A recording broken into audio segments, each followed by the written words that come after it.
Hello po sa inyong lahat. So ipapakilala ko po sa inyo itong ating alagang ibong Adarna. Ano po? So ngayon po ay hindi na po siya may lapat, napalaki po natin siya at isa po siyang malusog na kalapati. Ano po? So hanggang ngayon po hindi pa rin po siya marunong lumipad. Kaya ito po at na-train natin po siya na pwede siyang tumuntong sa ating kamay, as nakikita nyo po at nakatungtong siya sa aking kamay. So ngayon po ay ginagamit na natin ang ating nabiling smartphone na Infinix. Ano po? So ang Infinix pong ito ay mayroon siyang 50 megapixel na camera.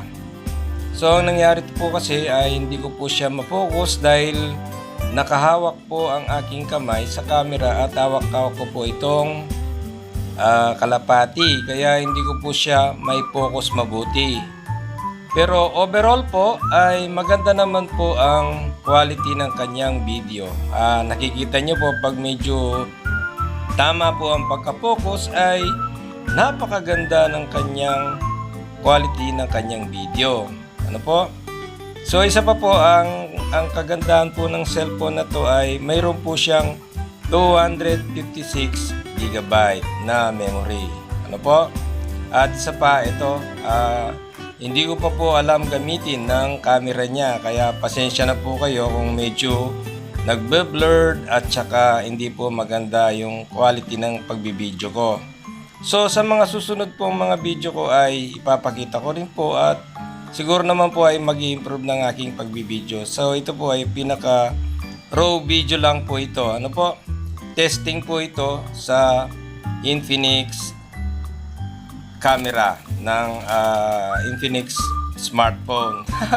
Tingnan nyo po, tinaiyan niya pa ako. Ayan. So ngayon po ay nasa loob po tayo ng aking kwarto. Kasi hindi pa po natin alam kung baka takasan po niya tayo itong ating kalapati. Ano po?